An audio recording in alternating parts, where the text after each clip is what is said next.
Hirap naman ang assignment ng anak ko. Parang hindi ko na maintindihan. Ba ito? Ang hirap. Ba't ganun? Parang hirap na ng mga aralin ngayon ng mga elementary. Nag-aaral ako, hindi naman. Kaya ako nakatapusin ito. Mag-sign na nga muna ako. 5:30 na.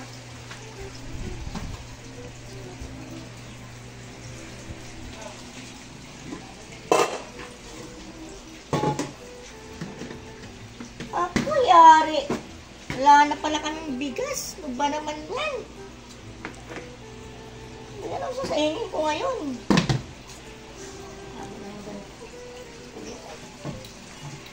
Ano nga lang.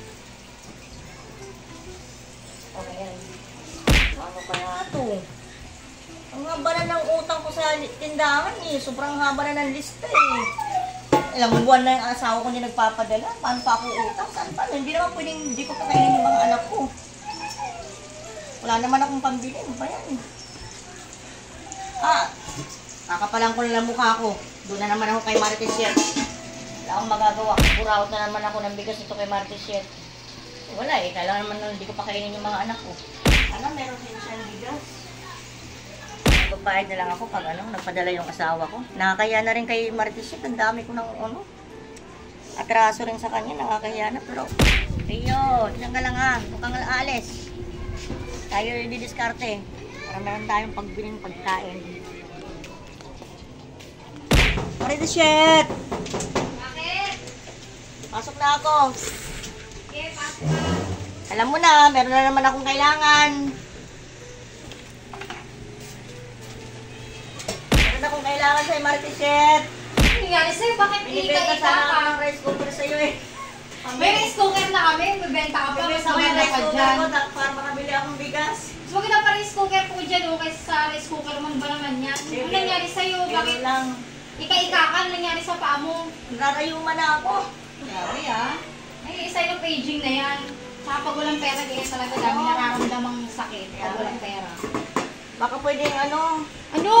Pati nga, ano ba naman dito? Ano nga, mas may dala ka rice cooker? Ano ba naman yan? Pati ba naman sa bahay? May binibit ka pang ganyan? May problema na naman ako. Asahin na sana ako. Pagbukas ko ng lagayan ko ng bigas, agoy, kaya wala na naman palang laman. Naubos na pala yung sinain ko na pala, yung natira pala kanina. Kailangan naman walang kainin yung mga anak ko, kaya ang listahan ko sa tindahan, gano'n nakahaba oh. Kahit mga ilang takal lang. Ilang takal ba? Kahit mga 5 lang. Grabe ka. Para may mga almusal na rin kami bukas. Yung matitira pag masakagin ko na lang. Pati bigas, bubura-utin mo na sa akin. Hindi ko naman bubura-utin. Kumbaga, babayaran ko naman yun pag nakaluwag-luwag naman ako eh. Pangilang alam mo yung sinabi mo na sa akin, na makaluwag-luwag ka. Ay, Wala pa rin lumuluwag sa'yo. Wala nga, ito nga, masikip na rin eh. Look!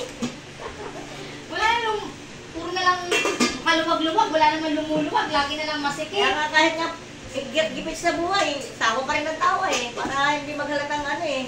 Tsaka grabe, bit-bit talaga yung rice cooker para diretso saing ka na. Oo. Ilang takal ba? 5 lang. 5 takal lang. Sus. Pagkihanap mo naman eh. Kung hindi lang ako naawa sa mga anak mo, hindi kita pa utangin ng paano. Nahiya na nga ako sa totoo lang eh. Lalo kakainin yung mga anak mo, kaya naawa ko eh. Kaya pa buburautin kita ng bigas. Nahiya na nga ako sa totoo lang. Parang... Ano? Iyan ka muna, papaanin kita ng bigas, bibigyan Ang kita. problema nga ngayon, may bigas kami. Wala rin naman kaming ulam. Yun lang, noong nakaraang araw. Ang sarap ng ulam mo. Ayun na nga yan eh. Pero, Yun wala kang kanin. Yun yung pera ko eh. Kasi to, wala kang magbigas. Wala, mag-aasin na lang kami. Meron naman akong asin doon. May asin din kami dito. Gusto mo, bigyan ka na lang Hindi, kita. bumili ako nung nakaraan ng asin. Oh, so sir, may asin ka ngayon. Mayaman ka. Dala ko namin naman kasi napautang mo na Sige na, bigas sige na. kasi apon na eh. Ay, nako. Kung ano ko talaga kapitbahay kong burakot. 1, 2, 3, 4, 5. Hindi na ako naawa sa mga anak mo. Hindi kita pautangin ng bigas. Ano ba ito? Utang? Bigay? Basta, Uraot? Ano na talaga? Bahala na kahit anong tawag mo dyan. Basta, pag nakaluwag-luwag, makakaganda rin ako sa'yo. Makakaganda rin ako sa'yo. Susuntukin mo pa ako. Ikaw na ngayon pinagbigyan ng bigas niya. Pinaburaot na nga kita ng bigas. Hindi, joke lang. Yung pagiging buraot pa itong kapitbahay na to. Sige na, magsaing ka na kasi magsasaing na rin ako gabi na. Oo. Kahit ano na. Gutom na yung mga anak ko. Mag-ano lang sila, magsasabaw ng asin. Grabe naman. Importante, may kape. kanin. Pwede naman yung kape. Wala kaming kape. Mantika, toyo. Wala kaming ganun. Asin lang kami meron. Available. Asin lang talaga. Kawawa naman yung mga anak mo. Asin lang ang kakalagay. Nag-iisap na ngayon tao.